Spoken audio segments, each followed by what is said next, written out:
This is my Dodge Caravan before the front got broken. Backed up to the main door in the back of the big building. This is the main radar building.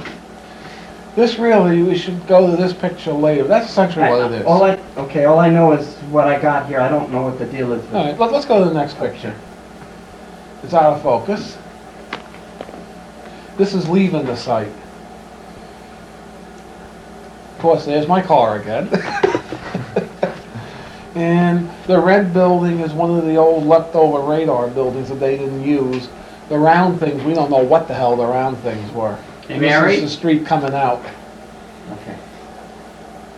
That's the back end of the main antenna. This thing is an antenna which is roughly 300 foot by 200 foot. And that tower that goes this way, the game horn is mounted on. That's the omnidirectional antenna. And the little thing on top that's shaped like that is the IFF antenna. What's They this didn't radar use the used for? Is this for the project? Yeah, this is the transmitter? this is the transmitter. You're looking at the transmitter. To get In fact, people anyone that 500 has to any 600 miles sensitivities, away. this is a full shot of the Whoa. building. Anybody that has any sensitivity can probably feel the energies coming off this picture. This is a fallen tower or Do we what? have a That's an pointer? extra tower. Filippo, Hmm? do we have a pointer for him so he doesn't have to... Pointer. A pointer, something, a stick or something. Oh, yes, we have a Good, poker. okay. Here we go. Is, well, when the pointer comes, this is gonna be a riot, using a fireplace poker. This is 1, 2, 3, 4, 5 floors in this structure. Each one is about 100 foot square. This is the transmitter? This is the transmitter building. Mm. Transmitter was on this floor, and this was the antenna controller. All these ducts here are cooling for the transmitter. That's just sitting there open? Yep, They're looking for a lawsuit. yep. Go ahead, go ahead. This is Just another narrate picture, another site, another picture of the building with the antenna. Again, you can see doors you can look out. This is all open. We You can know it walk was in. open as of September. You can walk inside the building. Yep. Oh, yeah. This is a shot. Oh, gosh, upside down.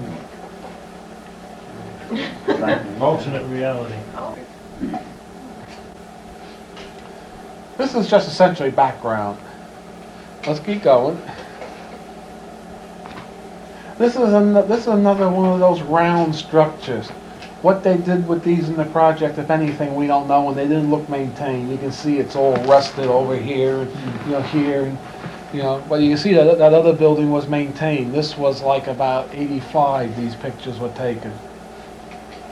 Okay.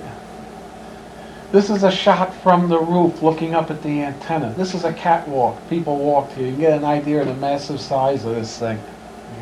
This is the antenna? This is the antenna, transmitting antenna. This is shot out over, that's the ocean, from the roof of the building. Okay. Don't change a bit here. This is the group. This person should be familiar. That person should be familiar. This is my friend Jeff that comes up from Maryland. That's the guy that plays Rambo running around the woods. Now those buildings in the back? That's two of those round buildings. You can see they haven't been maintained. Look at the doors here. Did you go inside of them? Yeah, And you couldn't tell what it was all about? there isn't anything in them. Nothing. Nothing in them. Those are cleaned out. And those buildings you can still walk in now? If they haven't boarded up, sure. Okay. I don't know. This is a picture of what they call the omnidirectional antenna. This is what the antenna they use. In fact, if you look, you see all the wires feeding in, all the coax cables feeding in. This they use to send out a signal, but we believe they use this more for picking up signals. This would pick up a return from the person that they were targeting. Because it has one huge cable that goes up to it and a bunch of little cables for receivers. And they control the different dipoles on this. Okay, let's go. This is a general shot of the antenna. That's the gain horn. See, they were first focusing this so the signal would go in, bounce off, come out. What they finally realized is they didn't want the Hertzian component that reflected, So they positioned it so the gain horn pointed right at the subject. That's the way they eventually developed this thing so it worked right. Outside. Outside, The yeah. subject was outside. The subject was in another building that was downrange. The focal point was at that building. Yeah. This is a distance view of the thing. You can get an idea how massive it is. What are these dimensions approximately?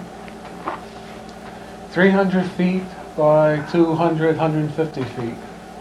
100 feet this 125 way. tons for the antenna and 125 tons for the control mechanism on that roof. That's the pedestal here. 125 tons each. This weighs 125 tons and this is about 200 tons. Did you help design this transmission antenna? No, that was part of the Sage. Okay. A wiped out shot. But this is interesting. This is essentially the main building. This is the transmitter building. This is the control center where all the computers were, and this was offices. Where was the subject? Down the hill that way. Okay, in another building, yeah. Now those buildings are still there, are they Oh, yes. open? This one is open. I'm told this one is open and this one is open, and the powerhouse is open. I assume This is a that- distance shot. You're 2 miles away here from the building. Montauk Highway. Same thing. You're 2 miles away here. I don't know what that is. Oh yeah, you're Yes, further way away. down. This is now this is in the town still. This is like about 5 miles away here. That's the building. And no telephone. What about this, Cameron? This building here is where they had the subject. This is how many people know what the planetary grid is? I know. Yeah. This is one of the cross points of the grid. You stand here, you'll feel the grid. And it's still there. Yep. That plot of land. And if we have the right picture, you'll see they arranged the buildings around the cross point like the Indians arrange mounds of rock around the cross points. These buildings tune the cross point. But they focused, if I remember, on that building, was where they had the subject. You know, these buildings are, Duncan verified it, that's where he was. Okay. Duncan has a tendency to flip when he sees stuff like this. Okay, let's go to the next one. That's me. Standing next to the radar site 5 miles away. And you see my welding glasses. Yes. Another shot. You can go on. That's extraneous. Do these power lines go straight to that Yep. location? They go straight to that And all they are location. is to carry... Those high tension, Wow. Right here, you can see the high tension lines. are they still active? Oh yeah. Those are what supply the point. Okay. I mean, are they active? Here's a to picture of that the point? pedestal. These are motors for them. The motors are gone today. This is on the roof. This is on the Okay. roof. Motors are gone? Yeah, someone took the motors. How? I don't know. And how they got them down, right? Oh, that's on If top they of the pushed them building. off and let them crash, there'd be big crevices in the ground, but we didn't heard of any crevices. Train freaks may have taken these, but these are the same motors that run the big locomotives. Mm. This is a picture of the gain horn. This is the thing, this is about the size of my Volkswagen Rabbit at the time. This is what actually sent the signal out. It went out like this. More waveguide went down the catwalk and went into the building. We're looking at it sideways? Yeah. Right. Oh, there's the UFO landing pad. That was their landing pad, right? What is that? That's the only one of these round little buildings that's maintained. Oh, right. Where's the paint building? We just kind of... That's another Okay, thing that's out. an old radar building that wasn't maintained. This is the main operations center. This is where they had all the computers. And the chair was right below this building, we figure. And then that's the office building there. That's where Jack Pruitt and what's his No. face? Which building was the subject in? Can we see it there? Huh? Can we see the building the subject was in from here? No. Okay. Another same area essentially. But you notice these are not maintained. This one's nicely maintained. Right. Some people believe thoroughly that they landed UFOs here. This is a shot of the lighthouse from the roof. Well, the lighthouse isn't far away. is No. Oh, wow. it? One of those two little Buildings? Maintenance buildings of some use sort. maintenance buildings. I don't think they've been The used structure in on the years right, and what's years. that? It's the same. That's the red radar site. They had a big bubble on top of that at one time, but hasn't been there for years. Same shot, just different lens.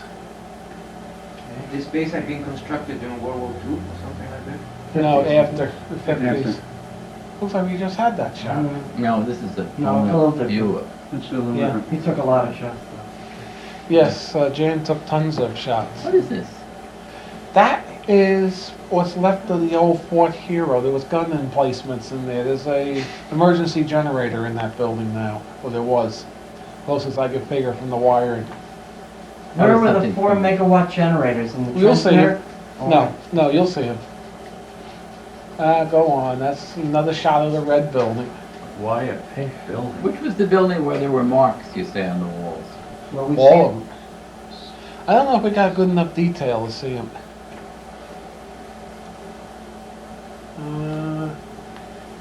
I don't know why he took a shot at that, but He liked it. he liked it. Show me what you got here. Same thing. Yeah. Gonna go in a distance. Or, I think the screen's That's the okay. Ma Bell Tower. He took a shot at that too. all right, Felipe. He took a shot of that one. Okay. The Ma Bell building, of course, is at the base of it. Something new and different. I never understood why. Oh yeah, this is a maintenance shed. This is the diesel tank that ran the generators.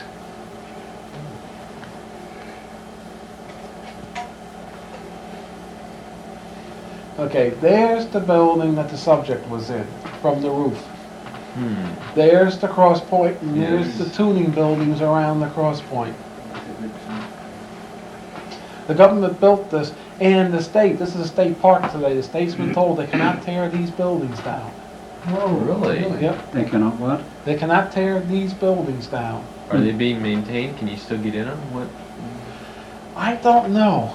You didn't try to. Can you go inside those? Or those I've been in the buildings, but I don't You know get if they're any sense open. when you're in it psychically? Oh, yeah, even I can pick it up, and I have the sensitivity You of a can rock. just drive there and walk into those buildings. Well, you drive in the parking lot of Montauk Point State Park and then walk back.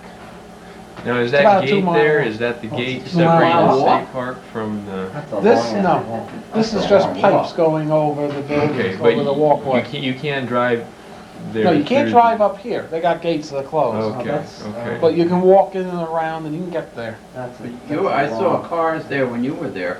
Well, we had their permission to be in there to take pictures and stuff like that. This is just another shot of over there.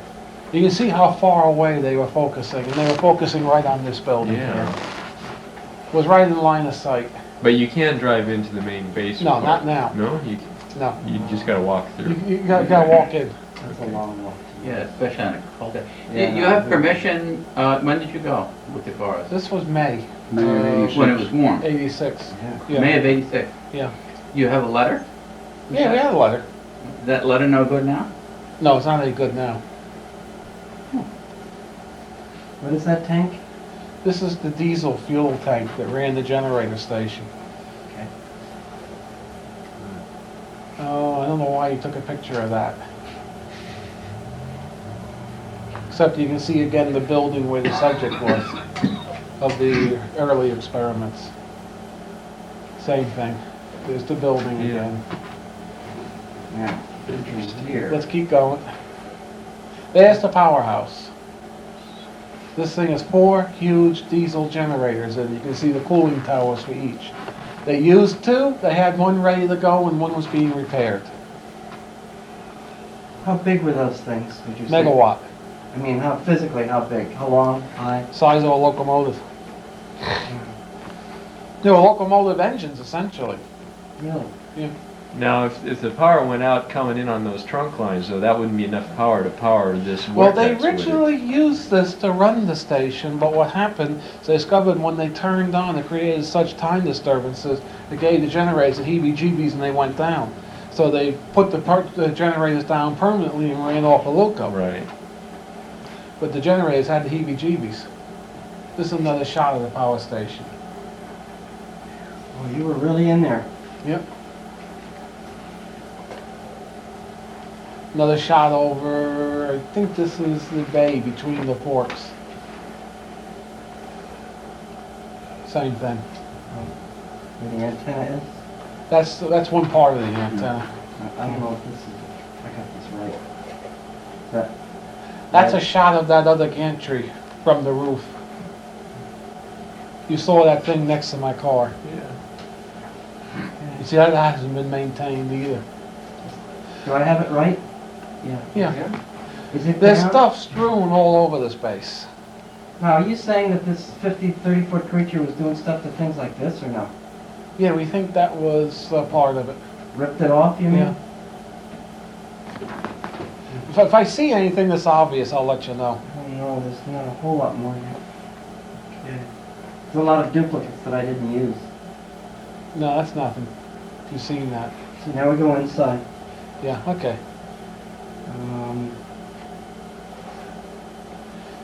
That's a choke. That's a charging reactor. Can you focus that a little better? Could you speak a little louder, please? Preston? This is what they call a charging choke. This is a filter choke, I'm sorry. The rectifiers are up in there. They had big multi-disc rectifiers up in there. You know, What material are they? what I call hockey pucks. Huh? What type of material are they used to rectify something like? Silicon. They're solid state, so Yeah. I call them hockey Silicon pucks. or selenium? Silicon. I call them hockey pucks. This is one of the power tubes. This is called an amplitron. That's the tube right there. And those are the magnets for it. And the pulse transformer is in this oil-filled tank. And this crane lifts this thing out. How And big this is that other- diameter 3 on foot. the anode? 3 foot. Is this part of the equipment that was, that had to be destroyed, or is it just? No, they left this behind. Let's go on. This is a tube fully assembled with all the magnets on it. This thing is about 6 foot tall from here to here. Preston, that would never be used for radar, is that correct? They originally used it for radar. This was long distance radar, Uh-huh. but then they rebuilt them. Another shot of the amplitron. I never noticed a red floor before. Is Al here? Yeah, I'm here. You ever notice a red floor? No. Something funny going on. When we were in there, part of it was red, and I don't recall what parts. This is a close-up of the amplitron. When you look at the walls in the back of that, you can see the marks. They just abandoned all this equipment. It's very unusual. This is some of the acetylene torch marks where they cut the waveguides to stop it. This is the power transformer. This thing probably is about 12 tons. This is the type of thing that I tell Duncan move. He grunts, he groans a little, and he moves it. Mungo like beans. Yeah. This is a Thyrotron. This is the main pulse modulator. They use 4 of these things. This is about 2.5 foot tall, this tube. And about 6 inches in diameter. Wow. And they had 4 of these in parallel to fire off the pulse forming network. Now, that wasn't just sitting there, was it? Yeah, I hope you got it. yes. Oh, good. Well, this is one of the ones that's broken. I got complete ones, good ones. These were made in the 50s? These particular ones were made in the 80s, Wow. but they were designed in the 50s. That's 500 Gauss magnet. That's the label on one of the magnets you can go on. That doesn't mean a hell of a lot. Except for the stamp of Sperry on it. Yeah, much else, except for, I don't know what that is. anyway, that's it. That was Wonder on where the wall. collapsed building is. The what? Wonder where the collapsed building is. It might have been in some of the others. I got some more here if you want to run through them. It's up to you guys. They're all duplicates. If you want to run through quick, go ahead. I didn't see it, Preston, the duplicates. They're all duplicates. There was also better pictures showing the torch marks. Could be. I'll do it if you want. Okay. It's up to you No, guys. let's do it. Whatever. If you want to do it, you Just can tell go me through what's them the quick. deal. That same thing, go on. Zip through fast. I'm good at this. Another shot of the Yeah. portal, of the vortex, Another portal. of the cross point, I'm sorry. Same thing. Didn't seem to stop him from running a power line Okay. on top of it. Can you back up one? Yeah. Back up to what you had there, please, before. In here, right? Between that one, it's a different time period of the day. The Right. energetics of that picture as opposed to the next one is very different. Maybe another sensor can pick that up. As in higher or lower, better, worse, or just different? Different. These are at random now. Whoops. Another picture of the magnetron, Okay. I mean the There's gonna be a lot of Amplitron. those. Yeah, I know, Jan So took I'm loads just- of those. Do what you want. See if Same there's anything thing. different. Same thing, go on. Go on, He's going as fast as he can. Preston, he's got it loaded I know. offline.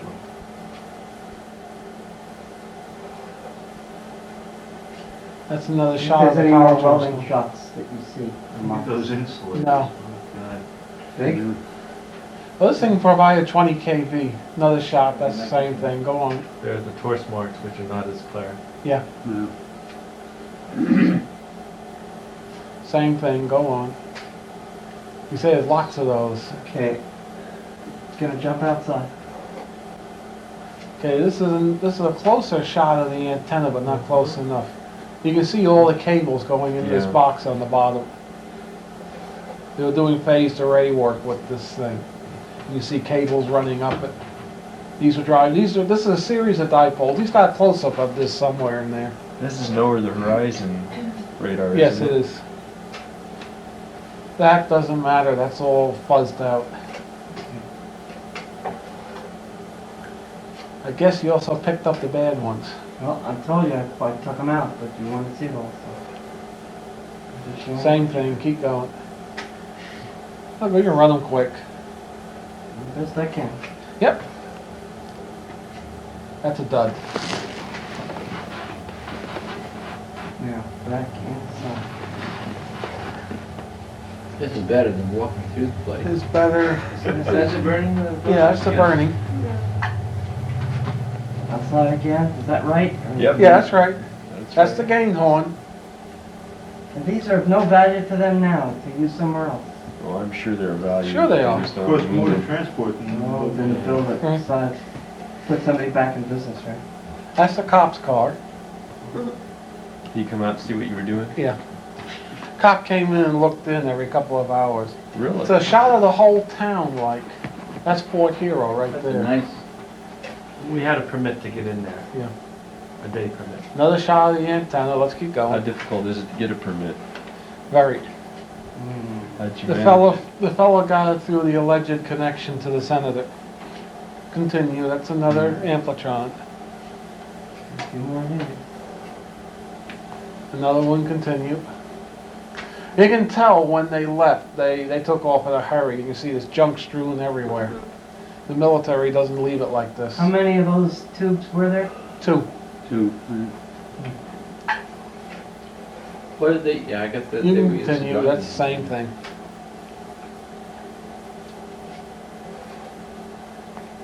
It's another shot. That's welding torch up there? Yeah, there's 2 big ones.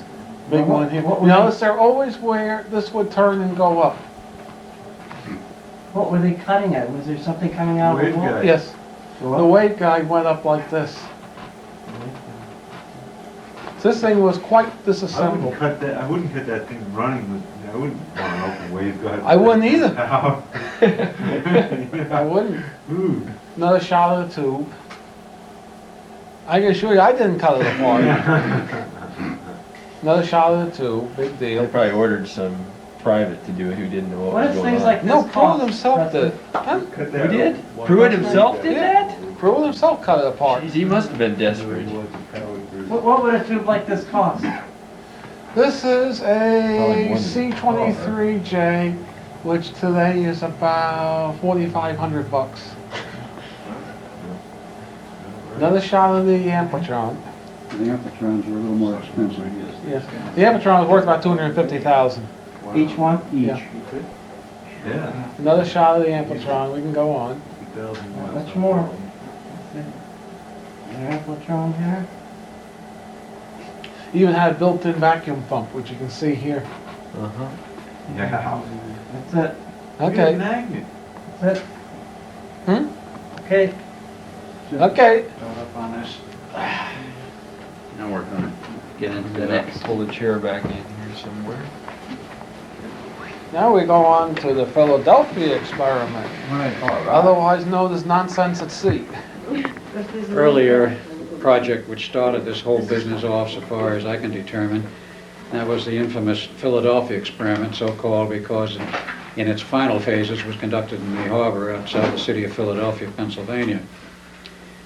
It originally began back, I'll condense this quite a bit, it originally began back in the 30s in Chicago with three people, Dr. John Hutchinson Sr., who was the dean of the University of Chicago, Nikola Tesla, and a third man by the name of Dr.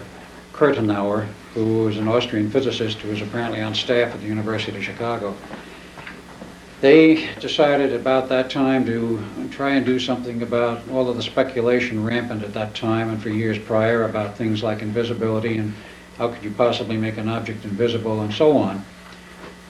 They got together and researched the thing and did some work at the University of Chicago around 31, 32. In 33, the Institute of Advanced Studies at Princeton, New Jersey was formed. And the project was transferred there probably about 34. Now, one of the first people on staff at the University Institute of Advanced Studies was Dr. John Eric von Neumann, who was from Hungary, Budapest. He had his degree about 1925 in chemistry and 26 in physics, PhD in math. Taught in Europe for about 4 years, then transferred to the United States. He taught at the graduate school at Princeton for 3 years and was invited to join the Institute. Other people at the Institute, of course, included Albert Einstein, who left Germany in 1930, went to the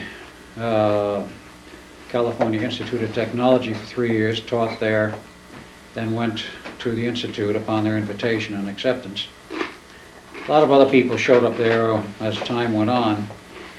But the project expanded about 1936.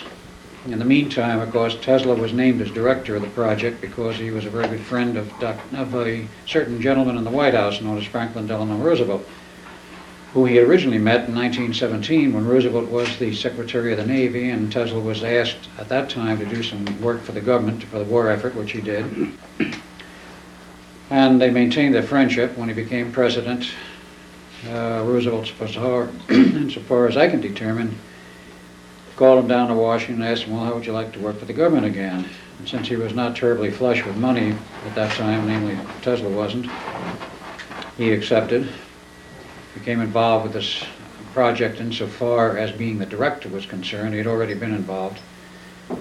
And he became and retained his position as director of the so-called Invisibility Project until he resigned or left, however it occurred in 1942.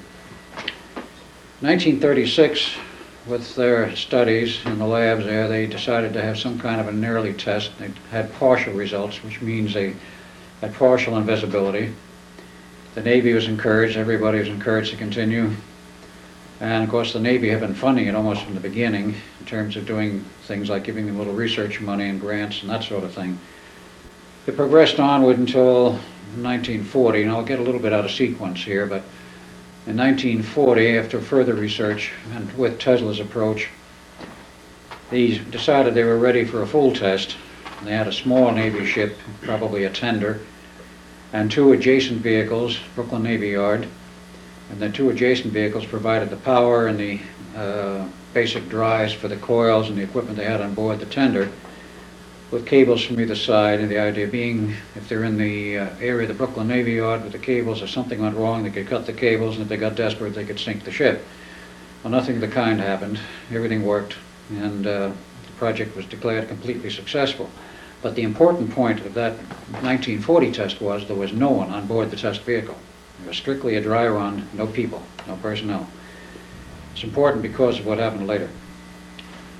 Now, in the meantime, other people came on board. There was a Dr. Gustav Le Bon, a associate of Van Neumann's, who became a close associate. There was a Dr. Clarkson, came in about 1940. Additionally, also came a T. Townsend Brown, who had had a strange history I won't go into.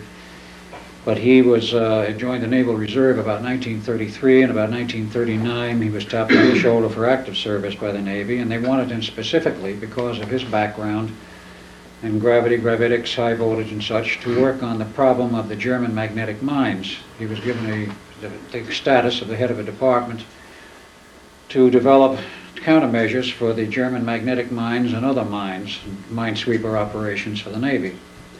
That became important because this led into a parallel project, the degaussing project of the Navy, where they developed the so-called degaussing cables to explode the magnetic mines at a distance quite safe, quite far away from the ship. Normally they'd be triggered by the magnetic flux of the ship's general mass, which would concentrate flux lines at a certain point that would trip the mechanism, and of course, ideally the magnetic mine would be tripped under the hull and of course blow the ship to kingdom come. If you provided a strong, powerful magnetic field, it would trip the mine's sensing mechanisms at a safe distance and would be harmlessly exploded. That project was actually separate from the invisibility project, but was also parallel in the sense that much of the same technology was involved. Now, I became involved with this thing. I'll have to go into a little bit of a personal history. We'll again try to condense it because we are, I think, running a little late, but whatever. Quite aside from my legal name, which is on my birth certificate of Bielik, I was born in 1916, the best that I've been able to determine from my own memories and what comes up, 4 August 1916. I was born Edward A. Cameron, and in 1917, I believe 15 May, this guy was born in his original body, Duncan Cameron, or whatever they called him at the time. And we were born into a family with considerable amounts of money, not really wealthy, but they were well off. And we didn't hurt for money, we didn't hurt for the means for an education. It came time we went to school. He wound up in the University of Edinburgh, Edinburgh, Scotland, according to his readings. Took a PhD in physics in 1939. I, in the meantime, went to University of Princeton, bachelor's and master's degree, and so far as I can determine, again, from memories, took a PhD in physics from Harvard in 1939, both of us in the summer. It was arranged by our inimitable father, who had a great deal of influence with the Navy and apparently political clout in various sections and parts of the government. We do not understand how he got these connections. We don't know anything about them. There are no documents to show this. He himself served in the Navy in World War I, apparently as an ordinary recruit, did a 20-year stint, retired. At what status, we don't know. Again, the retirement papers are missing, the separation papers. We do not know whether he got involved in intelligence or not, but it would appear that he did because of its subsequent events. He didn't work, from everything we know, from that point on. He had money from the family, and he became an ardent admirer of sailboats and decided to build his own. He built one, raced it, took some trophies, would sell it and build another. In between, he was traveling back and forth to Europe, and as had been previously mentioned, he became involved in the smuggling of German scientists Jewish scientists out of Nazi Germany into the U.S. This ceased in 1939 when the Cold War turned to a hot war. But he had connections. We don't know how they were obtained, where they went, but it was determined that the two of us would become part of this project. When we finished our education, we were invited to join and to enlist in the Navy. We were both given commissions, September 1939. And we then did about 3 months at Provincetown, Rhode Island Academy for the naval officers. In those days, they did the so-called 90-day wonder business. But we were already fairly well prepared. We didn't go through Annapolis or anything like this. And then we were sent to the project. We were there in 39 up until, for a period in 39, then through 1940. At the time of the test in the Brooklyn Navy Yard, we were on board at the Princeton Institute of Advanced Studies, and we also had, at that time, offices in the Philadelphia Navy Yard, which again became rather important later. But we did a lot of shuttling back and forth as part of our job. And one of the reasons why we were chosen was that the Navy wanted two people to represent their interests and keep full tabs on what was going on in the tests and the development of the program, who were technically competent to report in detail what was going on and to report to the Navy in the appropriate reports which they required, exactly what was happening in our technical commentaries. And that's why the education. There's also another aspect of this involved, that aside from Tesla, who did not have a good formal education, he started out, but in 1979 his father died, and his first year in the university was terminated, and he had to go to work. Came to the U.S. in '84. He had an enormous insight and an incredible intuitive insight, and solved his problems in that manner very competently. He had a perfect track record. But unlike he, Van Neumann had a PhD in math, and his mathematical background was in the turn of this century. And before he came to the United States, he met a number of other people. J. Robert Oppenheimer was in Germany at that time. He became important because at a later time Oppenheimer was involved with the atomic bomb project, but not with the invisibility program.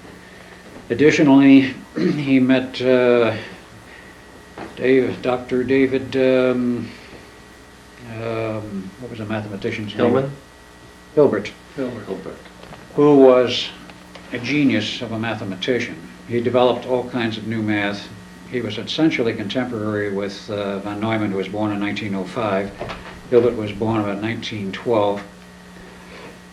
And he has a PhD in math, but he developed whole new systems of math, about 5 different varieties, the most important of which, and for which he was well known, was the so-called Hilbert space. And this was a new means of describing mathematically multiple realities, multiple space, which became very important to the project. Van Neumann met him about 1925, 27, in that period, and took a lot of Hilbert's work and ran with it. And Van Neumann, in turn, developed all kinds of new systems of mathematics of his own. He was also known as a real genius of a mathematician. He was considered probably the most outstanding mathematician of this century. Though some people think he was better than Einstein. Of course, others don't agree. But he developed many systems of his own which became important. There was another man who was also very important as a mathematician, of which there was virtually no traceability at this time. He was an American by the name of Levinson, Dr. Levinson, born 1912, died, so far as I can determine, 1976. He's published 3 books on very involved mathematics. I finally was able to hold in my hands 2 of those 3 books. I found them very recently at the Institute of Advanced Studies Library in Princeton. Never been able to find them anywhere else, but no history of Levinson himself. And he developed what was even more important, the so-called Levinson time equations. With that as a background, they were able then to go on and develop the whole system of the invisibility project as applied to a large hard object. Now in 1940, as I said, the test was successful. The Navy then decided they would go full bore, finance the thing with unlimited funds, and classify the project, of course. And we were part of it. Well, in 1941, the project was going on, and of course Tesla had full bore enthusiasm from the Navy, and they had full confidence from the President and everybody else to go ahead. While we were at sea, because they decided the 2 of us needed some sea duty, so we spent a year, 1941, at sea, in the USS Pennsylvania, as I remember. which toured the Pacific. It came back to Pearl Harbor for some repairs and dry docking in October of 41. We took some leave, we went to San Francisco. The 5th of December, we were about to board the plane back to Pearl when we were stopped by a captain who was just getting on the plane. Said, "Gentlemen, your orders are canceled, come with me." So we went Vice Admiral Hal Bowen Sr., who was the then director of the Office of Naval Engineering, which was abolished in 46, but he was in charge of all of the research work for the Navy. And he told us, said, "Gentlemen, you may as well know, we will be at war with Japan within 48 to 72 hours. We expect to hit Pearl Harbor. You're not going back there. You're too valuable. So we're going to leave you in San Francisco until your tour is over, which is the home base for the Pennsylvania. You'll do office work. You can enjoy some leave time." He says, "You might as well enjoy it, because when you go back to the Institute, there will be no leaves and there will be nothing but hard work." So we did. January 42, we went back to the Institute and remained there through the whole series of tests and the whole project. In the meantime, Tesla was given a ship for his full-size tests with crew. And that happened to be a battleship, unknown. But in wartime, apparently, politics has a bit of pull, and the politics coming from the President of the United States, he could probably order the Secretary of the Navy to supply any kind of ship that Tesla wanted. So he got a battleship. The equipment was designed, of course, by Tesla with a lot of work and cooperation, and you might say also a lot of fighting between Tesla and Van Neumann. Tesla was director, Van Neumann was, I guess, assistant. They didn't agree on everything. Van Neumann had a great deal of respect for Tesla's ability, but they didn't agree about everything. Tesla was insisting, as the date approached for the tests on the battleship with personnel, that they were going to have a very severe problem with personnel.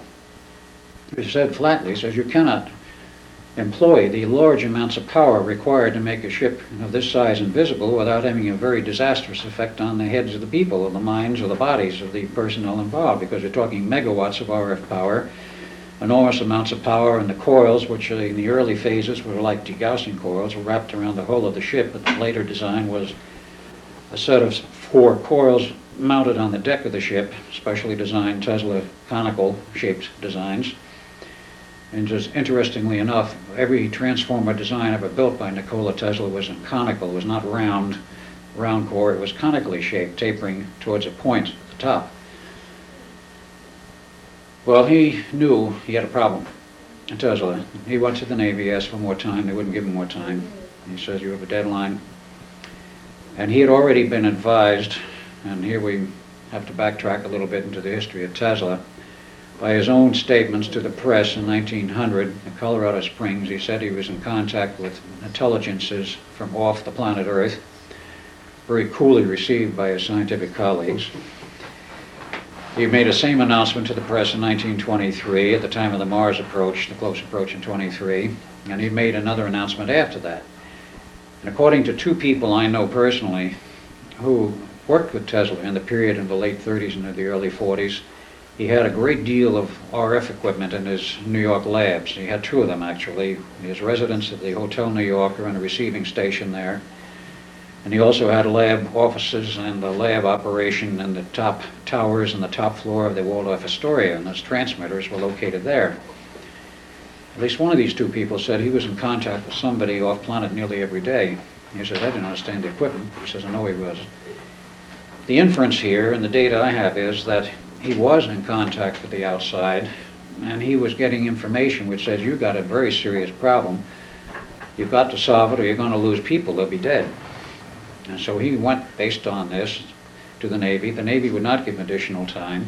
He says, "I know how to solve the problem," but he says, "I need more time to design new equipment." The Navy says, "There's a war on. You can just make it work. Don't change anything. Make it work. You got a deadline." So he took the only way out he knew, and that was to sabotage the project for the test which came up in March 42. So he just detuned the equipment, so when the switches were thrown, nothing worked. I mean, the transmitters lit, the tubes came alive, and power was consumed, but nothing worked. No field effects, no invisibility. So he says, "Well, gentlemen, I guess I goofed, and it's time to leave. You have a very good man here who can take over the project, Dr. Van Neumann. I'm leaving. Bye." It's debatable whether he left or was fired, or whether they said, "You were fired," and he said, "You can't fire me, I quit." In any case, he left. And that was the end of Tesla insofar as that project was concerned. What year was that? That was 1942, March. Van Neumann took over and he looked at everything. He said to the Navy, he says, "I got to make a study of this. It obviously failed." He says, "I don't know what's wrong, but I'll find out." He says, "I need time." And the Navy couldn't say anything. He said, "Give him the time." So he went ahead. We were working with him at that time. We were back and forth between the Philadelphia Navy Yard office and, of course, the Institute. I don't know where we spent more time, probably at the Institute. So Van Neumann made his own study of it and decided to change things around, and they still had the 2 generators that he proposed to use. In the meantime, he didn't have the battleship. It was a ship of the line that went back in service. It did not have a special crew. It had the regular crew. And they finally decided, he, of course, talking through us to the Navy brass, we needed a special ship that would be outfitted from the ground up. So it was decided to pick one that was going to come down the ways, and they decided on DE-173, which later was named the Eldridge. And about July of 42, they were laying the keel, and it was designed, the design was modified so they could put in 2 huge generators. And the reason why they had to design the equipment to the ship was the fact that a destroyer escort is not a very large ship. It's about 1,500 tons, roughly equipped. The later figure said 1,900. Dry weight was agreement between both the Greek records and the American records of 1,240 tons dry. It's a rather small destroyer. It only had 2 gun turrets. So to fit 2 huge generators and the motor drive system and all the RF equipment and the 4 transmitters on this thing, it took a lot of design effort, actually, from the beginning to know where you're going to fit the stuff. You don't throw it on this ship in midstream after it's built. So October it came down the ways, and they went into dry dock, and they put equipment on board. And before they did this, they decided they needed a special test crew. Selected about 33 people, all volunteers, trained them up at Groton, Connecticut, from about September to December of 42, and they graduated, and the picture still exists at the graduation class. And who was the head of the class but our father? This picture there with the naval uniform and the cap and scrambled eggs and the whole bit.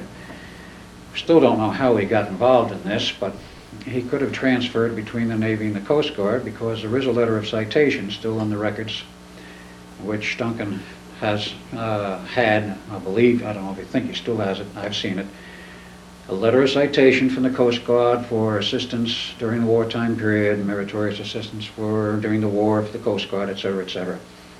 And this was the Coast Guard Academy at Groton where this crew was trained. So they came back to Philadelphia, and the work continued. The equipment was outfitted, and they started after the ship was not seaworthy, but actually out of dry dock, sitting at the dockside of the Philadelphia Naval Yard.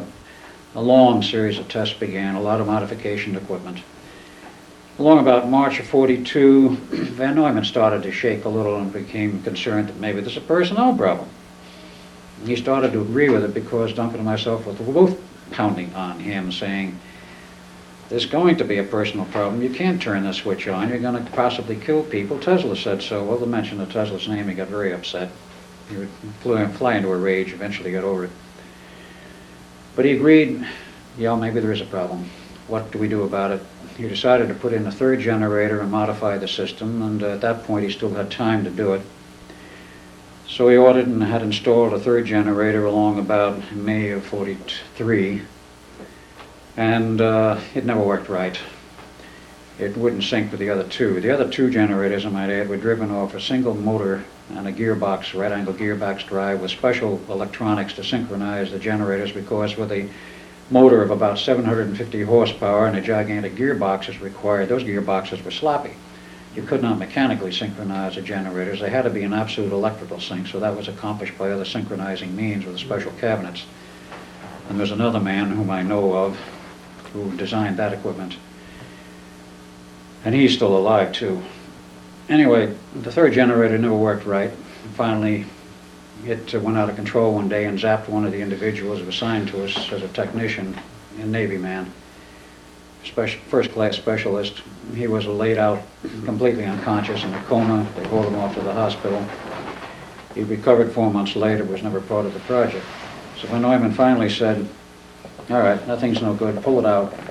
Back to the original design. On this went, finally had the sea trial for the ship about mid-June. July 1, they decided to go into the final series of tests and preparation.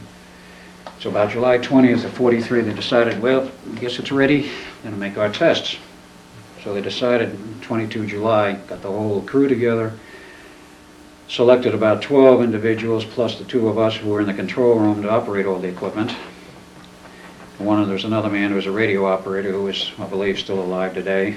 I've not been able to talk with him. So the fateful hour came, they ran the ship out into the harbor, stopped the engines. They did not drop anchor because it had to be floating free as it would be normally in service, and they could not ground the ship with the anchors. So it came to a stop. The orders came via radio, fire up and go through the procedures, in which we did. The ship became invisible optically as well as radar. And this lasted about 15-20 minutes. They finally said, okay, shut it off. Bring the ship back to dock, to the dockside berth, which was done by the crew. They boarded it to expect it, and they found out there were problems. There were a lot of people on that ship who were thoroughly disoriented, sick, nauseous, and otherwise not with it. No one was dead, no one was injured as such physically, but the mind effects were severe, both physiological and psychological. Navy said, okay, pull the crew off. What's wrong? Back to Dr. Van Neumann. He says, I don't know, gotta find out. So he started looking into this, and he finally decided he needed more time to study it. And he said to the Navy, he says, this is going to take more time to look at. And he says, you have a drop-dead deadline of the 12th of August, 1943 to get this experiment completed, otherwise forget it. And he says, that isn't enough time. He says, that's your deadline. Well, we heard that. I am Duncan, or particularly I went to we went up the line. We went to Hal Bowen and said, what's this all about? He says, that's the orders I was given. He says, where did they come from? He says, I don't know, but I'll find out. We went all the way up to the CNO, which didn't make sense because the Chief of Naval Operations normally doesn't concern himself with that kind of detail in the research program. He's concerned with the operation of the war. But of course, at the same time, there was the other project called the Atomic Bomb Project, Manhattan Project, as it was known then, which was vying with this as the secret weapon for the war. So as things went on, there were night and day operations to get this equipment in order. Van Neumann made changes because the Navy finally decided they don't want optical invisibility, they don't want radar invisibility only. At that time, we didn't have inertial guidance systems. We didn't have lower-end shore-end worldwide. And of course, if you didn't have radar to see where an adjacent ship was, you better be able to see it physically. Otherwise, in the fleet, you might ram each other at sea at night. So that was the orders. He modified the equipment.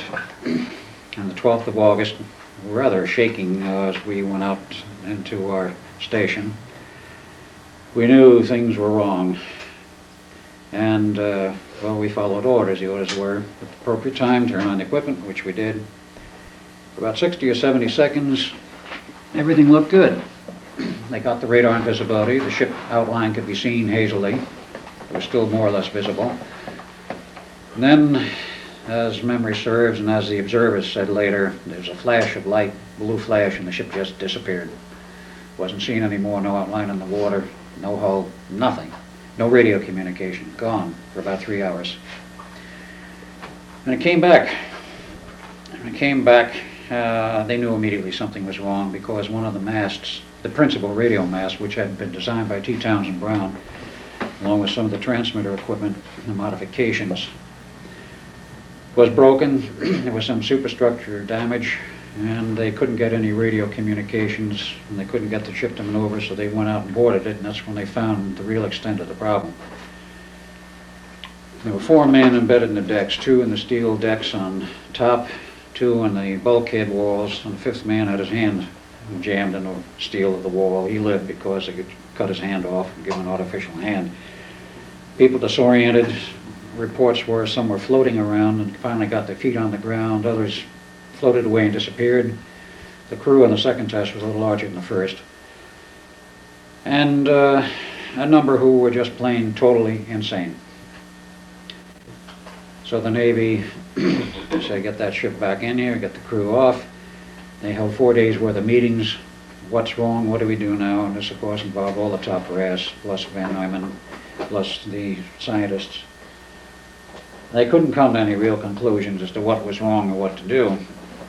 And eventually decided there would be one more test on the Eldridge, and there would be a dry run again like the original one, no personnel. Rebuilt the equipment. They would run it by remote cables, about 1,000-foot of cable from the adjacent ship. No generators on the ship itself. Everything on the ship as it was originally for the second test. Okay.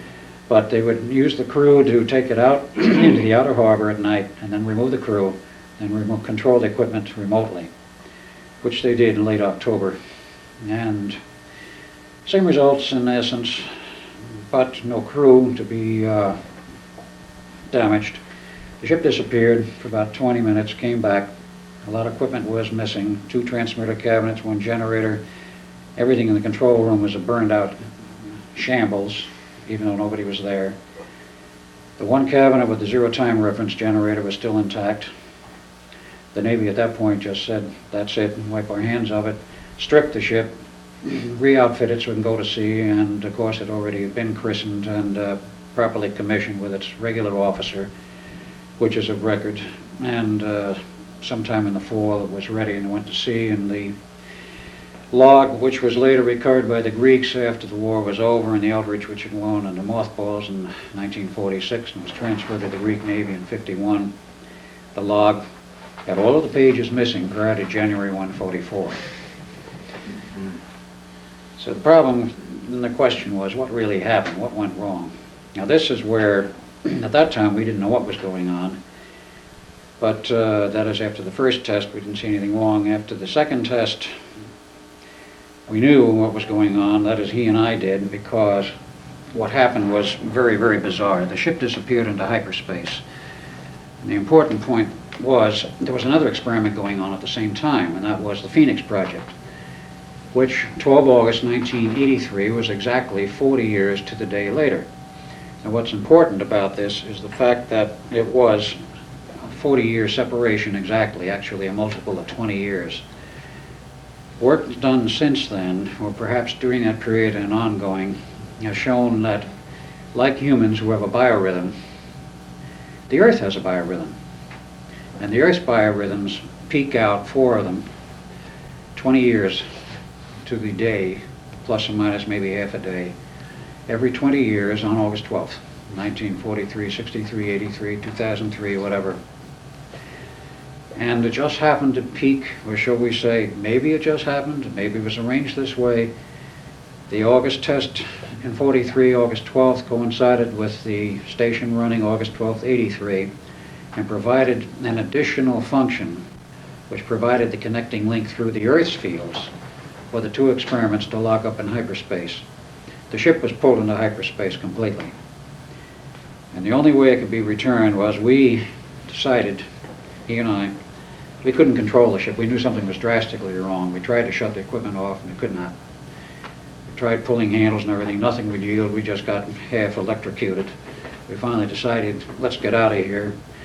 Well, where do we go? We jump over the side and land in the bay, get away from this thing. Well, we jumped overboard and we didn't land in the bay. We wound up through a time tunnel and wound up standing on dry ground at Montauk in 1983, August 12th at night. And of course we were found very quickly. We were taken downstairs. Van Neumann greeted us. He knew you. Well, of course he knew us. He knew we were coming. The thing was a bit of a shock because here we were just working with Van Neumann 43, who was a young man essentially, and here we see Van Neumann 83, an old man, who knew we were coming, knew what it was all about, and says, gentlemen, we have a problem. He says, we have a lockup through hyperspace. And I said, we knew this was going to happen because I've had the records. He said, I've lived with this 40 years waiting for this day, so to speak. He says, we can't shut this thing down because the Eldridge is the source of the power running this thing from the other end. It's in hyperspace. It says, you guys have to go back and shut the thing off. He says, we know you did. The records say so. Which, of course, you haven't done it yet, but you're going to have to go back and shut it off. So he says, if you shut it off any way you can, destroy it physically if you have to, which is, of course, what we did. We went back to the Eldridge, They had, of course, the time capability to send us back directly to that spot and location, quite aside from the movie and what it said. We went back, we took out the axes, and we just started cutting cables right and left till the generators shut down and the equipment was off. We smashed tube banks, we smashed equipment, we cut cables, we cut everything in sight. Generators went down, the ship returned to its original point in space and time about 3 hours later. And of course, the Navy found what was there. I remained with the ship, he went back to 83. Begins another part of the story, but from that point on, 43 on, Van Neumann in 43 didn't know what had happened except what I told him. He didn't believe it. But he had equipment which enabled myself to go back and forth between 43 and 83. He had another set of equipment in the labs, which actually was the early equipment, which was the prototype. And he had modified it, which the Navy didn't know at that time, to be a full-blown time travel machine. In 43. In 43, correct. See, the Germans also were working on the time travel project, and they had it working in 45, just before the war ended in Germany. This is also a matter of record. So, in any case, trips were made back and forth. He was finally convinced, and it was too late to do anything about the experiment in the second phase.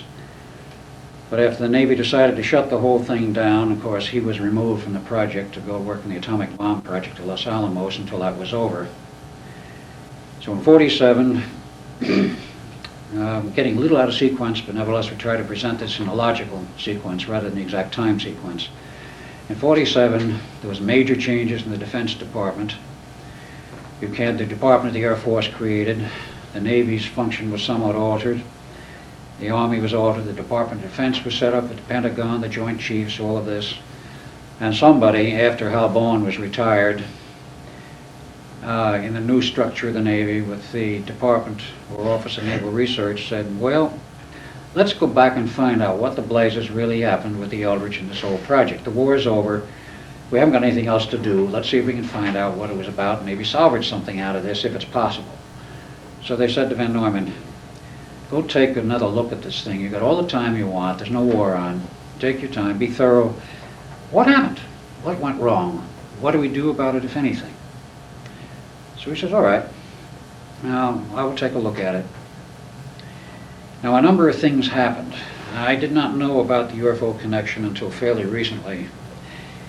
But to go back to 43, about 6 days before the final test, which is to say early August, 3 UFOs appeared over the Eldridge. They were seen, they were noted. And when the final test began, 2 of them left the area, a third disappeared. One of the UFOs was sucked up along with the Eldridge into hyperspace, and it wound up in Montauk in the underground. Now, that's interesting because of what turns out in the records since, which come out of Canada. I'll go into that last. But Van Neumann, looking at this, realized there was a human equation he didn't understand. And he was not a metaphysician. He had no occult training. He was a hard-headed mathematician, typical German school type thing, and nuts and bolts engineer at the same time. And he probably was scratching his head. What the blazes was going on here? Well, about 47, when he was asked to look into this, shortly after that, he was also, because he still had offices probably at Los Alamos, he was called out by the government to partake in the examination of a crashed UFO at Aztec, New Mexico. He was part of the research team there, looking into this. So here he sees evidence of life from another planet, from another system perhaps, dead aliens and all of this sort of thing. What does this mean? Well, another one occurred approximately a year later, again at Aztec, and then there was another one at Roswell later. But the second one at Aztec that came down, the first one apparently had some of the little grays, as they've become to be known since, all dead. The second one that came down had at least one live occupant Did still they in come it. down in the same place? Or In New different Mexico, areas in the same Aztec? general area of Aztec, yes. The reason being that, from what we can learn now, is our radar systems were affecting their drives. And when it was found out that we could do it, apparently some of the people in the government started doing this deliberately. We're not sure that that's exactly what Did happened they in both come 47. down on that plateau in Aztec? or Yeah, did they came down in the same general area, apparently because of a radar system not too far away. Right. So the second one crashed, but it had a survivor on it. And apparently this one was not with the same group. And when Neumann got to talk with this one, and he told him all about his problem, Van Neumann's problem with the whole experiment. And he said, I'll give you some clues as to how you're going to have to solve it. They said, you're going to have to solve it. So how the communication was set up, I don't know, but Van Neumann got his clue from that. He was badly shaken. He learned enough that he had to go back and start from page 1 and learn his metaphysics, his occult theory, everything regarding the human psyche. And he was told this, apparently. And I'm speculating in part. But he learned that he had to go back and do his homework on metaphysics. When he did this, he found out what the real nature of the problem was. And the real nature of the problem is esoteric, but it's also very real. First of all, the ship, in order to partake of this experiment, in order to create these fields, you were actually doing a rotation of the space-time fields. And you can only do this if you have the equipment to generate these fields, and you can only generate them if you have a zero-time reference. None of the energies can be created and synchronized without a zero-time reference generator, and that was the first thing they had to have, and that was developed by Tesla in the 20s.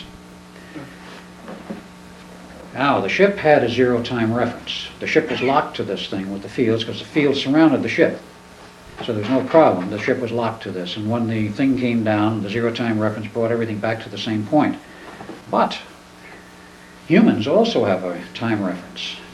Now, they're not locked as to a zero-time reference. They're locked to the point of conception. Every individual who is conceived and then goes on through the gestation period and is born is locked to the time stream, as we call it, and is locked to it so that he can relate to the society and the civilization around him and flows at the same rate as everyone else and has a reference. That reference remains throughout his life until he or she dies, at which point the soul goes onward and it can come back and reincarnate either, theoretically, either past or future. But these time references are somewhat fragile. When you start pumping megawatts of power and actually pulse to into the gigawatt region of the type of energies which will affect the mind and the psyche and the spirit, you disrupt these references. So what happens? The references for the individuals were disrupted. They are still within the ship's field, so they are not lost. They don't float off into space at that point. But when the ship's fields come down, if those individuals' references are knocked loose, as everyone on deck was, and those below, behind the steel barriers, so to speak, which are shields against both the RF and magnetic energies, they were not affected, and we weren't because of that. And it's not an instantaneous effect either. Those who were floating on the decks lost their references, so when the ship came back to its normal space-time, the individuals didn't float back in the exact same reference. They could have been anywheres.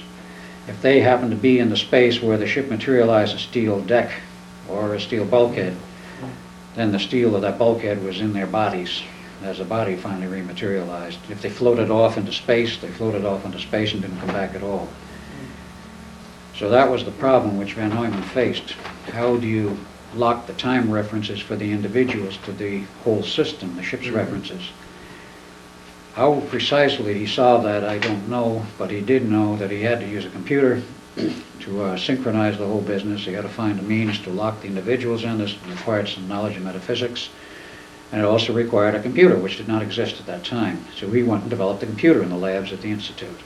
The first modern electronic computer was developed by Van Neumann in 1950, and the first full working model was 52. And they developed a model. Apparently it went to the Navy with a whole new system. In 53 they performed a test with another ship, name unknown, which was totally successful. And the individuals did not go wandering off into space. They didn't perish, they didn't get violent, they didn't become nauseous. Everything was normal the way they wanted it. So what happens? The Navy says, we finally got it. They canceled Project Rainbow, which was the name for the project from 1940 on, and it became Project Phoenix. So this became, in part, Project Phoenix P1, and it also went into P2. But this is where the Philadelphia experiment, Project Rainbow, became part of P1, and became parallel with certain other work going on at Brookhaven. Now, one of the problems, of course, that developed, and the thing that the Navy had to look at, was what happened to the personnel.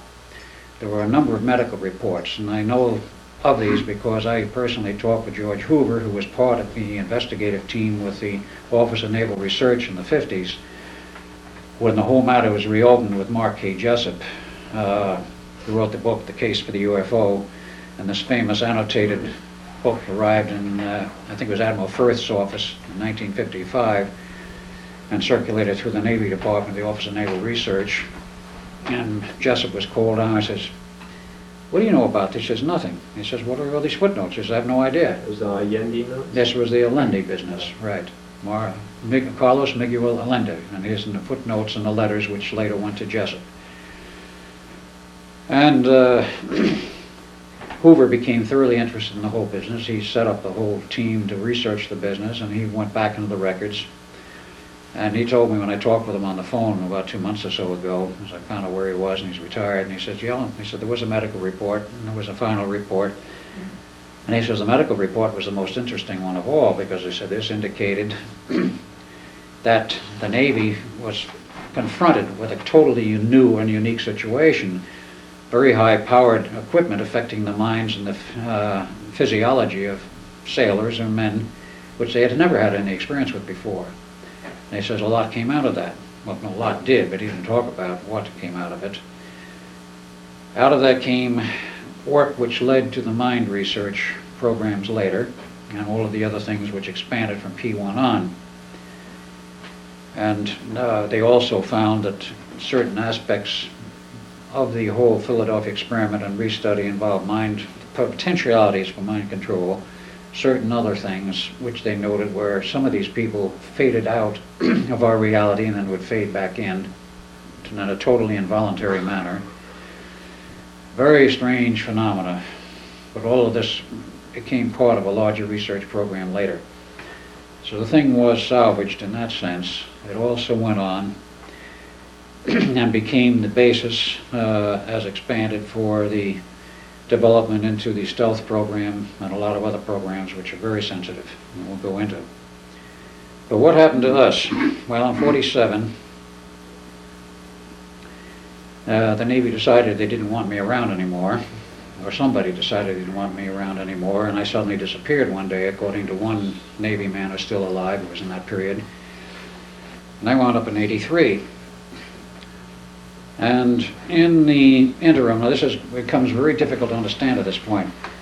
Here I was in 83, just sent there from 47. I was already there in 83 working on the Phoenix project because of another huge time loop. He was there working on the project in 83, and he was also there because of the Philadelphia experiment. So they had to take great pains to keep myself and myself apart, if you understand what I'm saying, and himself apart. Because of two people running through a time loop, the same person, absolutely, through a time loop, meet each other, it's a disaster. So they took a great deal of trouble to keep us apart. But in any case, they sent me to 83. They decided on how they're going to handle the project. They wanted to bury me and anyone else that had any connection with the Philadelphia experiment, totally brainwash the individuals, and wipe out all memory of the experiment and anything connected with it. So they did that to me, and in the meantime they had also developed some other hardware which was known as the age regression techniques. Now this also goes back to Tesla. His last project before he died, if he died, in 43, was again communicating with his ET friends. They had told him how to solve the problem. He went on and developed a system for what he thought would resolve the problem of the sailors or anyone on board these ships after the experiment, if they had lost their time locks, to reestablish them in another point, possibly, where it would be more stable.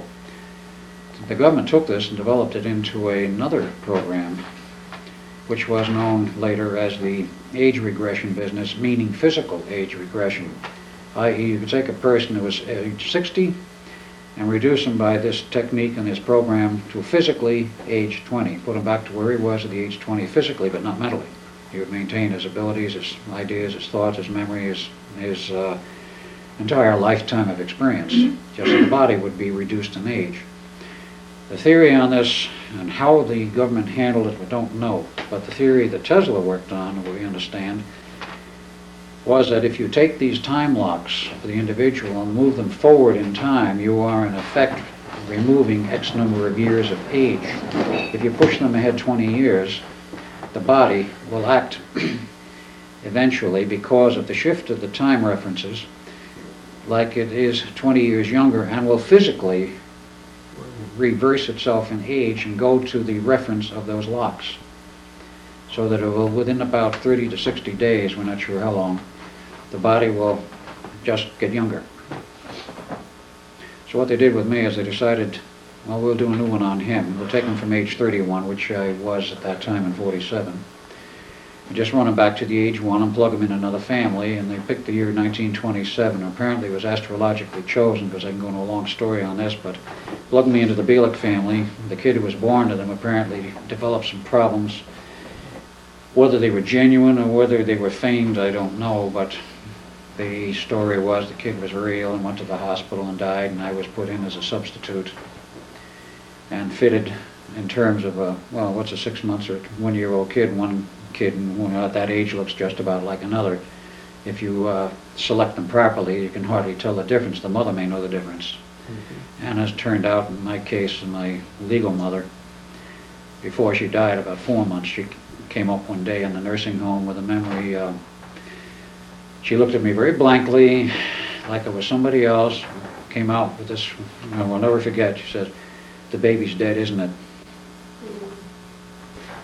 And I knew then that she knew, and had buried for years a memory of what had happened, because a substitution was made and she knew it, but she chose to forget it. There was only one child in the family, and that was me. There were no brothers or sisters. So I had a good part of my answer. I also know that I can regress all the way back in my time age sequence to 6 months, and then there's a total blank. And then there was a means by which I seemed to remember being born, which was actually the other kid, and I was interlocked for years with the other kid's cross-coupling of the lattices, which was another very exotic technique they used. They wanted to make sure I wouldn't remember anything, and I would remember being born in that body, which I did, except I wasn't. Anyway, that was what they did to me. In the meantime, in the process of pursuing the Phoenix Project, which was myself and this, if you want to put it, this current run of the lifetime, plus his, his original body. There's a crossover point here. I have to go back. Yes, okay, an original body and my original time and his original body, we were involved in running back and forth in the tunnels, and he became caught in a side tunnel which wasn't supposed to exist, but did, and he disappeared in it. I had to go find out what happened, and he was trapped by some aliens. They wouldn't let him go, and they wouldn't let me go either. So finally I said, "What do you want?" He said, "We want a piece of equipment." I says, "Well, you aren't going to get it if one of us aren't let go and let loose to go get it." I said, "Where is it?" He says, "Back at Montauk." I said, "Where?" And I said, "In that ship which came in." "What is it?" And they described it, and he says, "I'll go get it if you'll let both of us go if you get the equipment." He says, "I went back, I got it." Is it, Preston? Sure you can. Okay. It was the charging device for the crystal, which was used as the drive for the ship. It was not understood at that time what it was, and they didn't want us in our society and civilization at that time to have it. This is the original Tesla design? No, this is the ET piece of equipment, Oh, ET equipment off the ship. They wanted that charging device back, so we didn't have it. It was agreed if I brought it back that they would release both of us. They got it, they released us. In the meantime, unbeknownst to them, his time locks dissolved because they didn't have a reference in the time stream. We were in a time zero artificial reality which they had created. So when he went back, no time references, his body starts to age very rapidly, like about a year per hour. So in 21 days, in spite of best efforts, the original body died. It was arranged in the meantime. I go back and see the father, "Hey, get busy, make another son."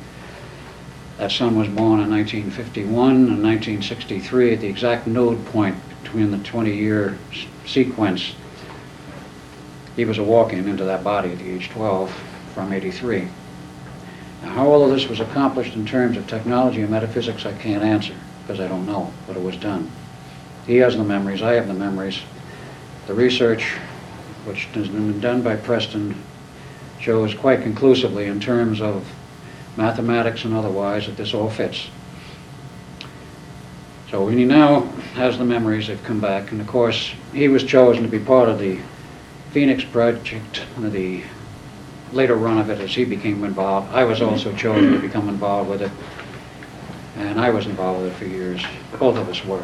Which aliens held you in And we don't know which group it was, but it was the friends of, as part of the same group of the ones who were trapped underground.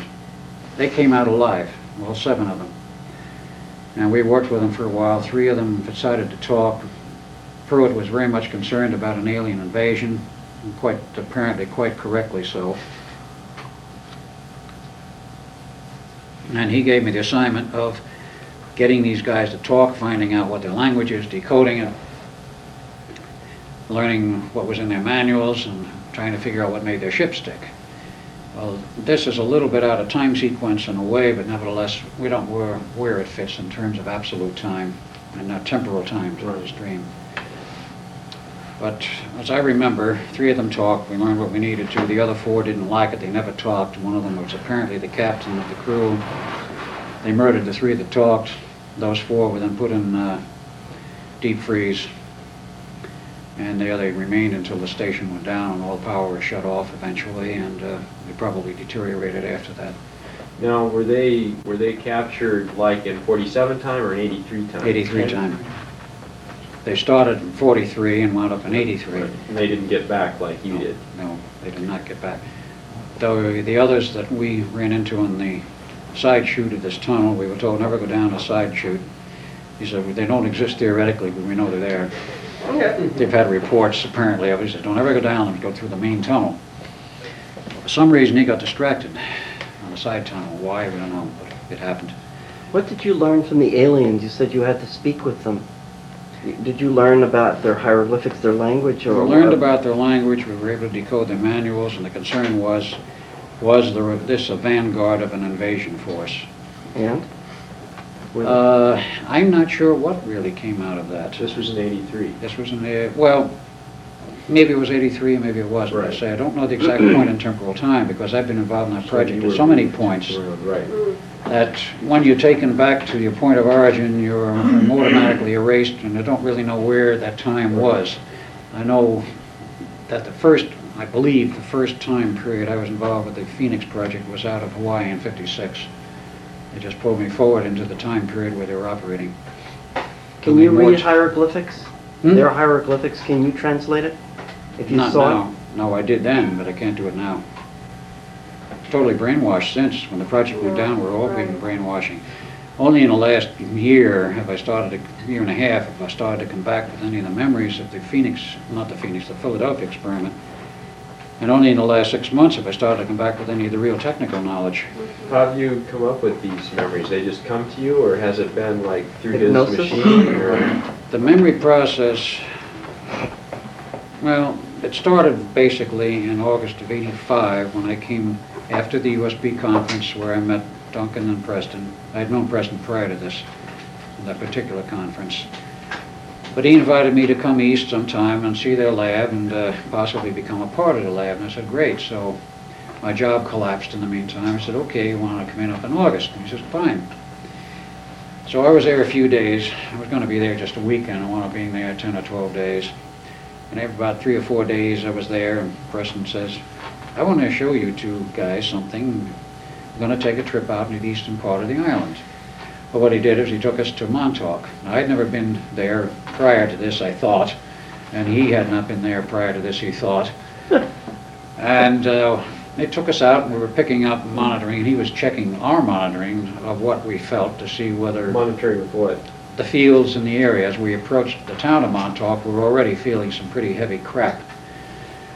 And as we got out to the area of the base where we parked the vehicle, which was in the parking lot of the park, and then walked in the base. As we walked in, we started to hear, what the blazes is going on here? This is horrible. This is in the broad daylight.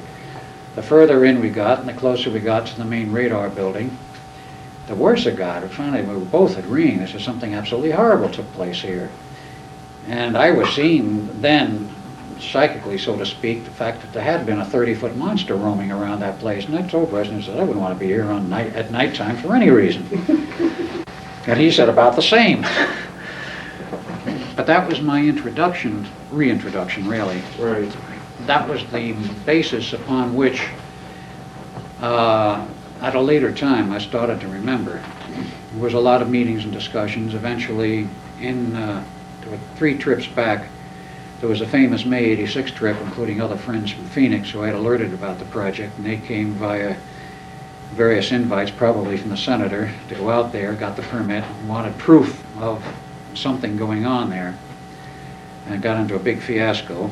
But eventually, that summer, I moved to Long Island, which was August of '86, and I got a job and stayed there until March of '87 when I went back to Phoenix. But in that interim period when I was there, was when I finally, well, actually earlier, it was in May of '86, or one of my last visits before I moved there. One weekend, I just decided not to take the plane trip back. He kept insisting, I was there on the project, and I was one of the important cogs in the project. I says, not me, it must have been my double, because I've had a lot of problems for years with the double. He says, yes, you were there, and Preston sort of took a neutral position at that point. And I said, no, I wasn't. He said, yes, you were, and then finally one Saturday afternoon, I said, okay. Duncan said you were there. For the sake of argument, to myself, say, okay, I was there. Suppose I was, what then? The next 2 hours I shook like a damn leaf. I mean, I did the nervous shakes like you wouldn't believe.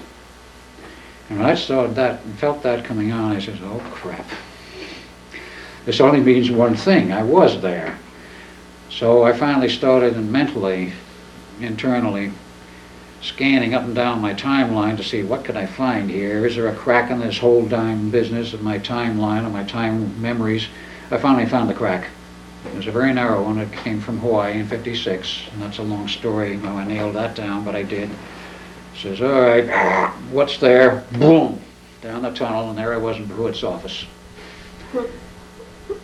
And I was talking with him, and he was talking with me. He finally decided, yeah, I was the person he was looking for, and the person he wanted on this thing, and so on. I said, oh, crap.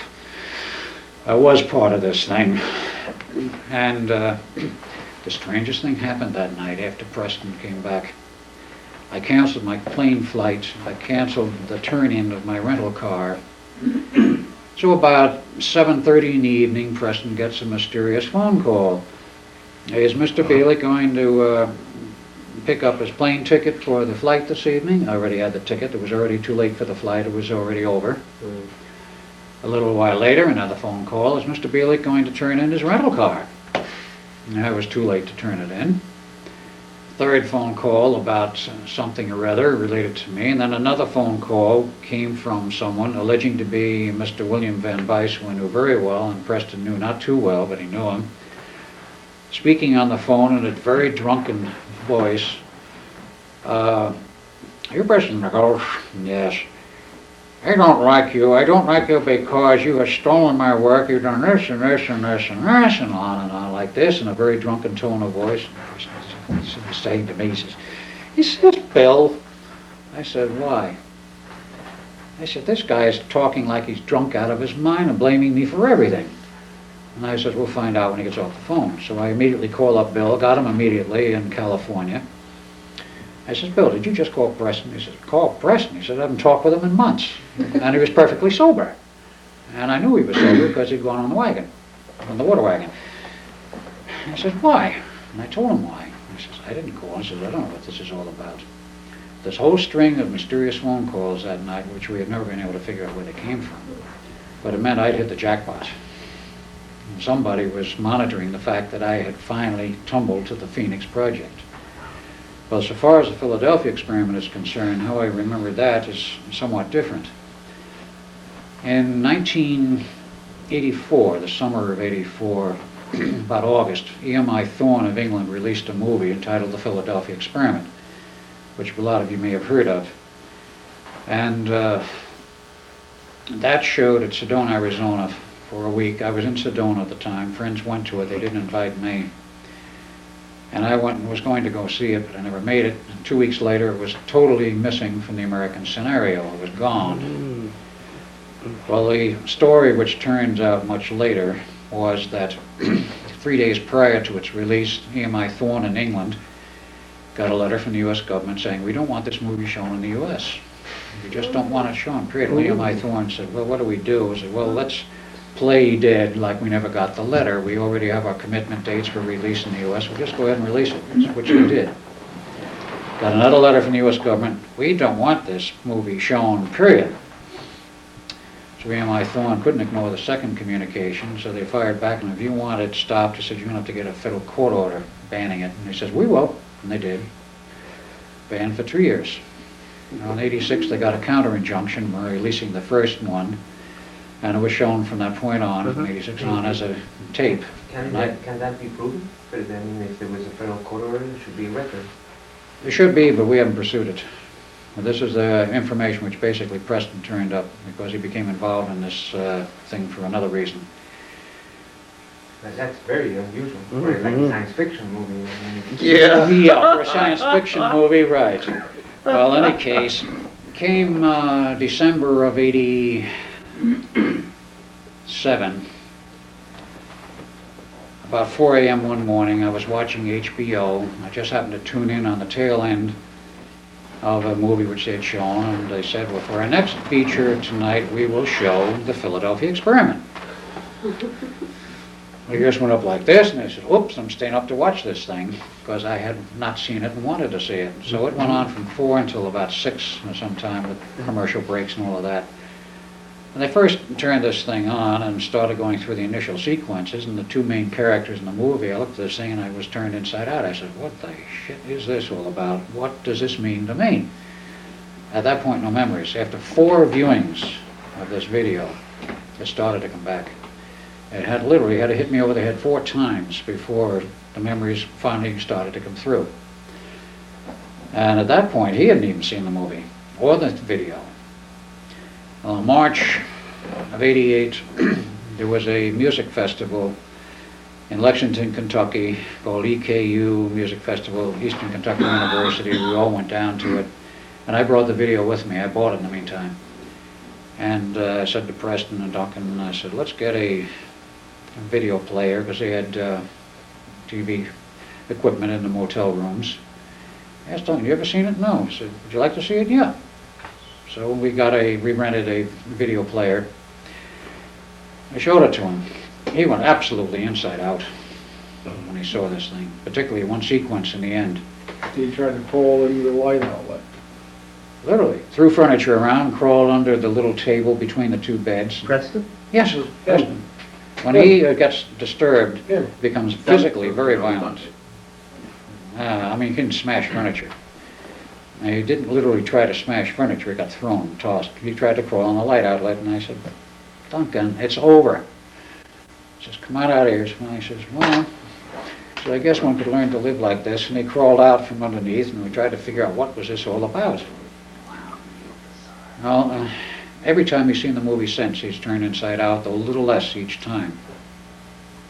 The last time I showed it was quite recently, during the period of my trip here, and he was getting quite upset even during the showing of the same sequence, which is near the end of it. And it has a very, very powerful impact for him. It does for me, too. What is Duncan's original birthday? His original birthday? Yes. 15 May 1917. okay. This And we just want to follow this.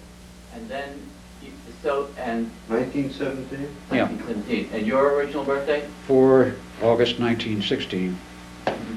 At that time, what was the relationship between the 2 of you? Brothers, half-brothers, Okay. because we're the same father but different mothers.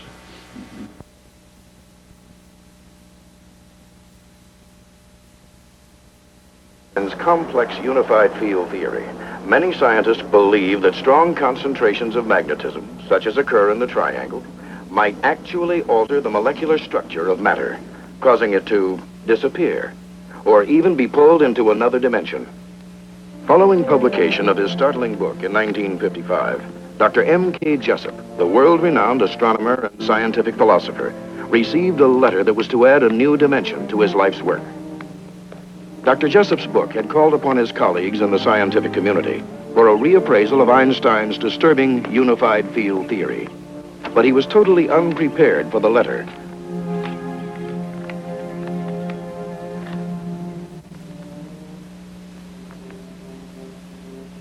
My dear colleague, for reasons that will become apparent, I shall identify myself only as Carl W. Allen, and inform you, as my conscience demands, that Einstein's theory has been brought to reality with some shocking results. The Philadelphia experiment was the code name for secret tests conducted by the Navy in October of 1943 aboard the USS Eldridge, a destroyer that had been specially fitted with unique electrical and electronic equipment. For all intents and purposes, the tests were for camouflage development. Based upon the Einstein calculations, the Navy had 4 huge generators especially designed and built. These were to produce massive flux fields, which, when counterposed, would create an envelope of sorts about the test ship, a magnetic smoke screen, if you will. We've installed 4 generators on the destroyer. 1 on the flying bridge, 1 amidships, and 2 aft.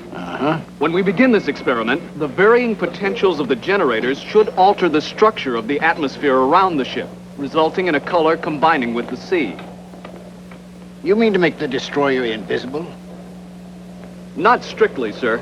The ship will be hiding under a traveling magnetic canopy of sorts. We're ready, sir. Good. Please be seated, sir. Proceed with the countdown. Now hear this! Now hear this! All stations stand by for ready report. Station 4, all systems. Station 6, after bank loops closed and reading. Shunt power to start. We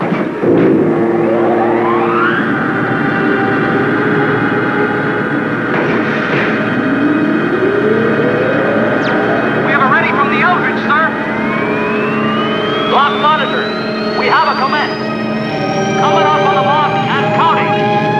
10, 9, 8, 7, 6, 5, 4, 3, 2, 1,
After the test was completed and the equipment shut down, the Eldridge vanished again, for no reason. Hey, it's coming back. The Eldridge reappeared just as suddenly a few minutes later. The immediate after effects produced retching sickness and considerable painful symptoms among the men. Horrid. But what happened later was far worse. The test was an unqualified success for the equipment, Jessup, but an utter failure for the crew that had been exposed to something far worse than nuclear radiation. Only the lucky ones went mad. I saw him there. Don't tell me he wasn't there. Don't tell me he wasn't there. I saw him. Then right next to me, and I looked over at him. He was gone. He wasn't there anymore. He was gone.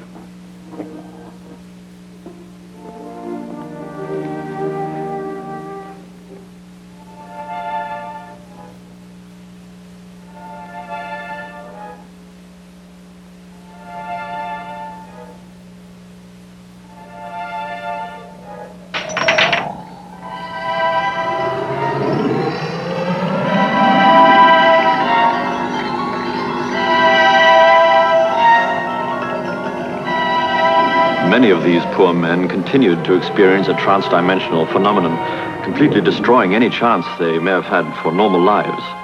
They've become freaks, Jessup. Freaks that were quickly and carefully snatched into seclusion.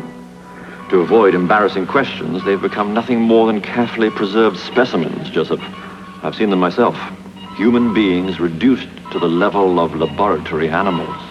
My dear Jessup, in our responsibility to science, can we forget our humanity? I leave it to you to decide if further work shall be put into this or not. I write in hopes there will be. Allen's letter set Jessup upon an exhaustive 5-year search for the truth.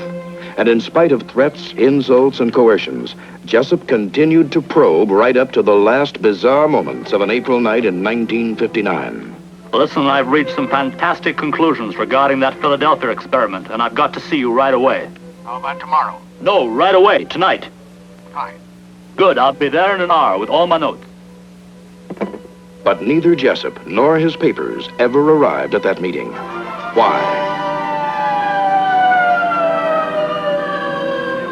Suicide by carbon monoxide poisoning. White male Caucasian, approximately 62 years.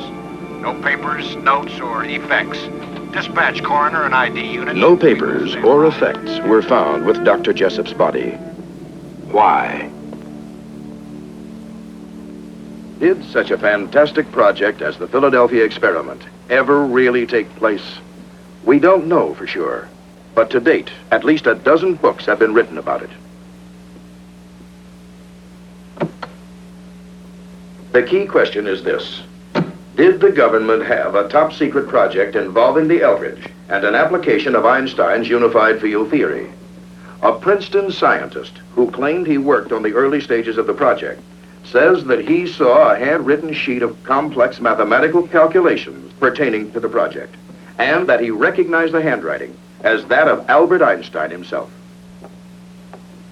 Some people claim that high-ranking research officers persuaded the Navy to let them use this ship, the Eldridge, just as soon as she was built. Interestingly, the logbook for the Eldridge is missing. The pages for the first 3 months of her service. Why? This is a picture of the dry dock where the Eldridge was built, filed top secret for 22 years. Another interesting note is that the Eldridge later experienced an unusually high desertion rate. For some reason, her crewmen kept jumping ship in greater than average numbers. Could it be that there was still some lingering after effects of that mysterious experiment? In this era of vigorous investigative reporting, as demonstrated by such exposés as the Pentagon Papers and Watergate, we find it baffling that even after 35 years, witnesses still refuse to talk about the Philadelphia experiment. And it is worthy of note that the Office of Naval Research categorically states that the incident never took place. This is the book by Jessup, which sparked Allen's letter. In it, Dr. Jessup theorizes that UFOs appear and disappear in a Bermuda Triangle, using much the same techniques as were reported in the Philadelphia experiment. For instance, there's the widely publicized incident that took place on January 7th, 1948. It involved a flight of P-51 Mustangs and a UFO spotted in the skies over Fort Knox, Kentucky. The police subsequently passed on the reports to nearby Godman Field at Fort Knox.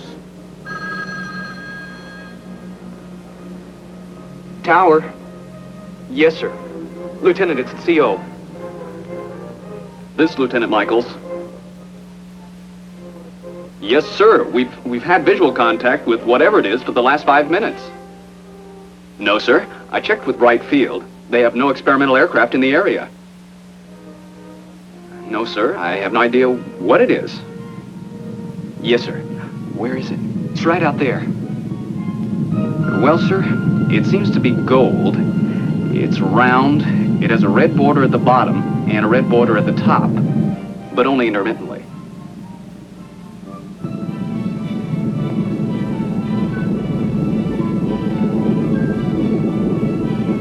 What seems to be the problem, Lieutenant? Beats me, Colonel. I've never seen anything like that in my life. Excuse me, sir. There's 4 P-51s approaching from the south, probably on their way to Stanford Field. We'll contact the flight leader. Tell him to take a look at it. Yes, sir. This is Godman Tower to flight leader of flight approaching field. Come in, please. Over.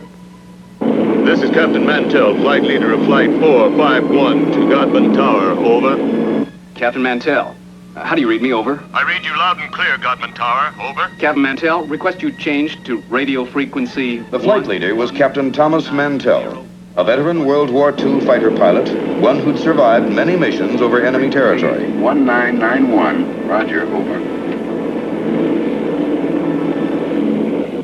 Flight leader Mantell, there's an unidentified aircraft in your area. Approximate heading 210 degrees. Request you investigate. Over. This is flight leader Mantell to Godman. Will do. Changing course to 210. Roger. Godman Tower, this is Lieutenant Campbell. I'm reading low fuel. Request permission to stand down. Over. Godman, this is Johnson 451. Ditto that request. Over. Roger. Permission granted.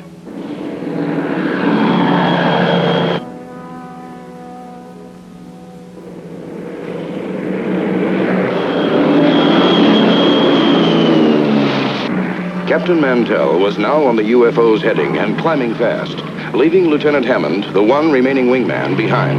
At 2:45, Mantell contacted the tower. I see it. It's directly above and ahead of me.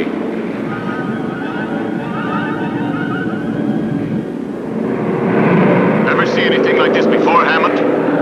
Captain Mantell, not in my experience, Captain. Throttle back, sir. I'm losing you. Godman, this is Mantell. I have the bogey fixed now. I'm closing in on it. Tower to Mantell. Can you describe it? Mantell to tower. The object appears to be a metallic substance of tremendous size. He's getting closer to it. Where are they? Right there, sir. Can you see him? Mantell to tower. The object in front of me is completely unreal. I'm going to try to close in for a better look. I'm going to 20,000 feet. Level off, Captain, until I regain visual contact. Do you read me? This is Hammond to Mantell. Do you read me? Do you read me, Captain? Do you read me?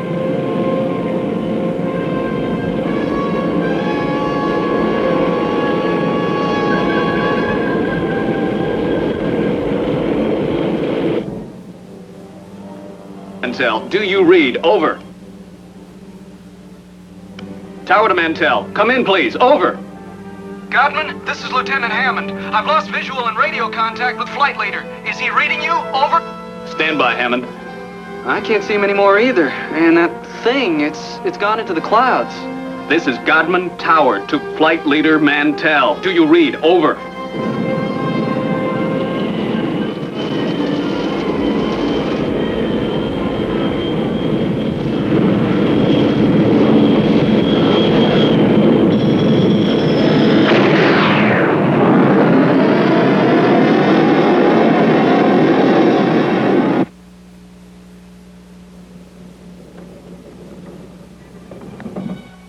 Sergeant, let's see what you found there. Here you are, sir. A thorough review was made of the many eyewitness accounts, which all agreed. Mantell's plane exploded at 3:15 p.m. But when the pilot's watch was found, it had stopped at 3:10, 5 minutes before the explosion. In aircraft disasters, the wreckage always includes large structural pieces and intact parts. But the largest fragment of Mantell's plane was no bigger than a tin can lid, punctured with hundreds of tiny holes no earthly force could have produced.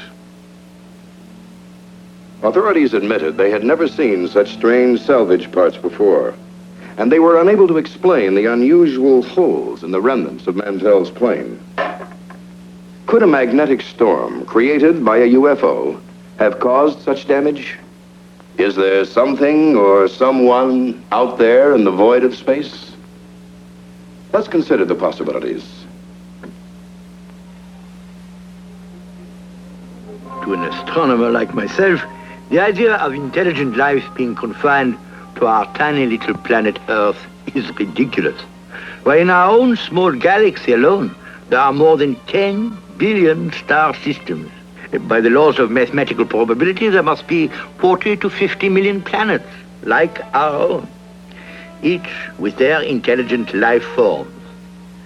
Perhaps even now they are attempting to contact us. Perhaps it was an emissary from one of these other worlds who attempted to make contact with our first men in space, the astronauts. The men who fly in these giant spaceships are highly skilled professionals. They have been trained to deal with almost any situation that might occur. When they spotted bogies or unidentified craft, they reported precisely what they saw.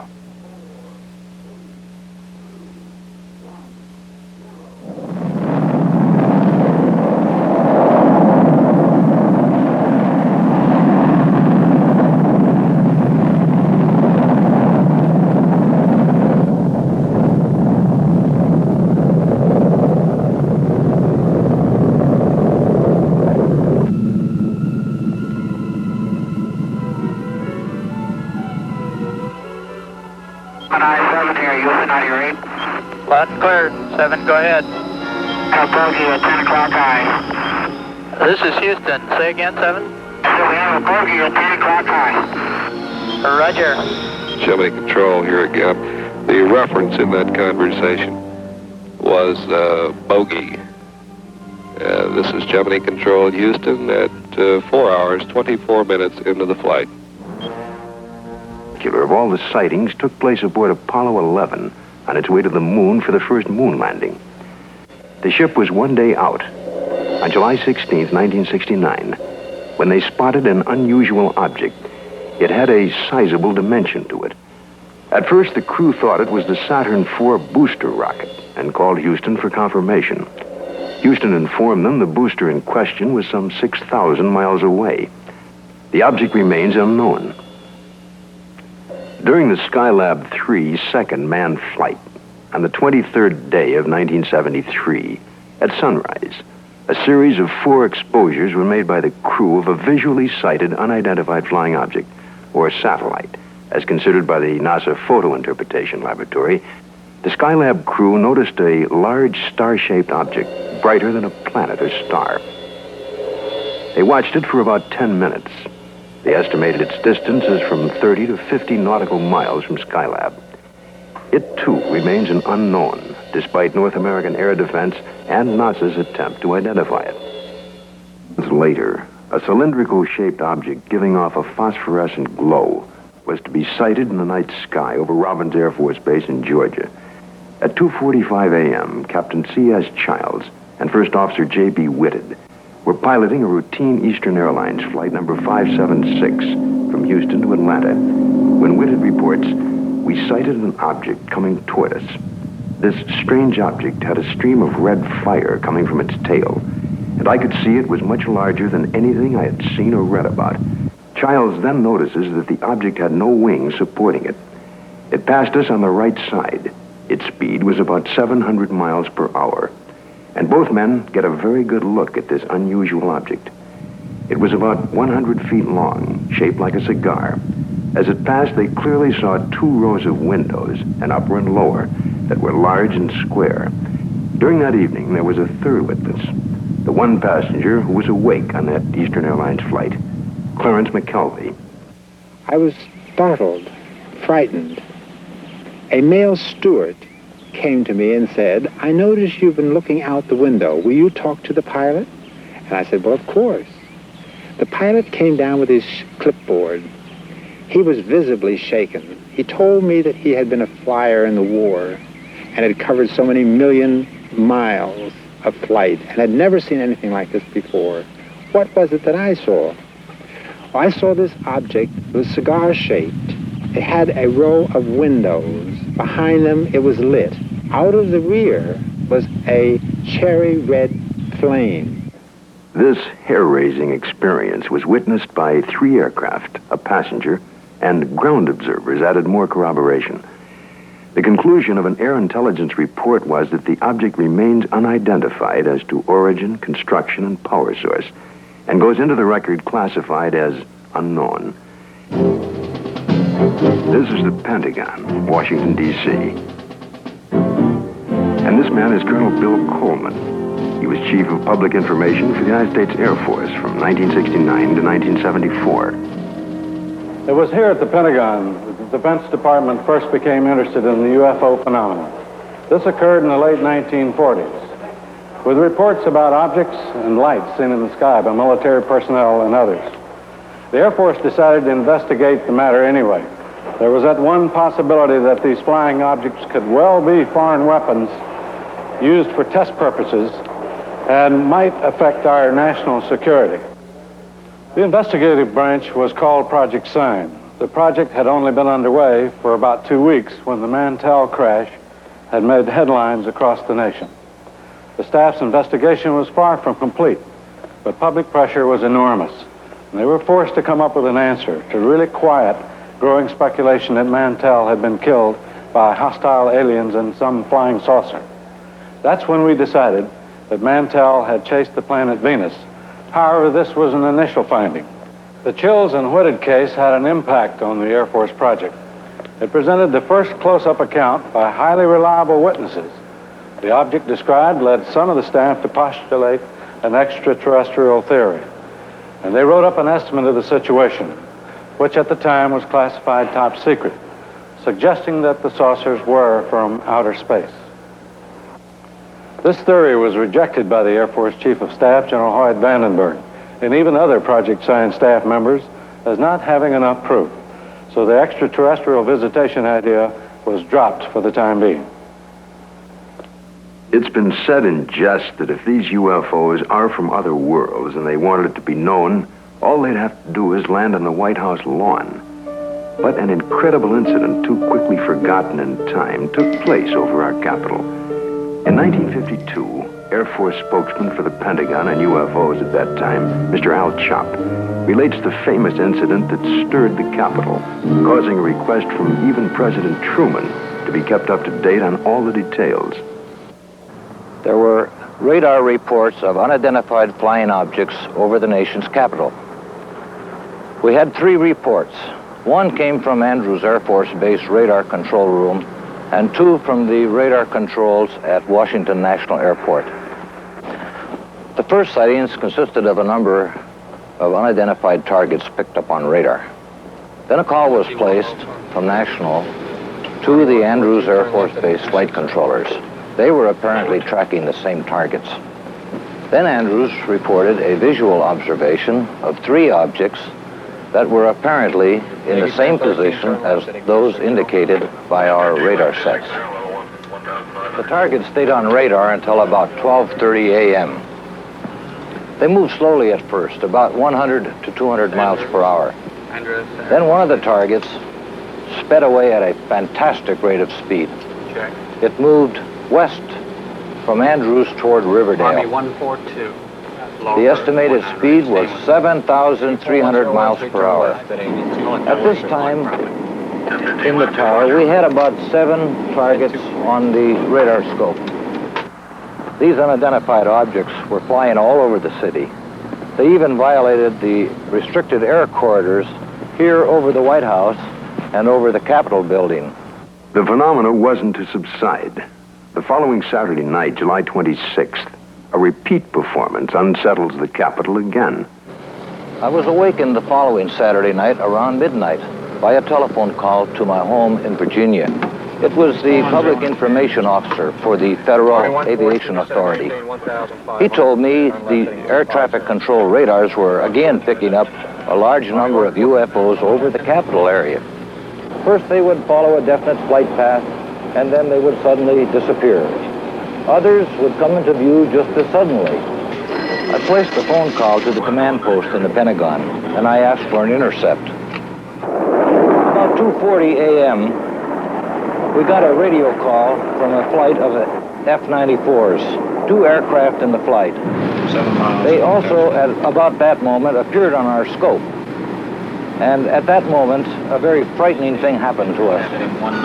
All of our unknown traffic completely disappeared the moment those aircraft came on the scope. The flight leader called in and said, well, it doesn't look like we're going to do any good here, so we're going to go back to base. And at the very moment those aircraft disappeared, all of our unknown traffic appeared again on our scope. And again, it was a very frightening experience. We called Andrews Air Force Base, and they reported exactly the same thing happened to their scope.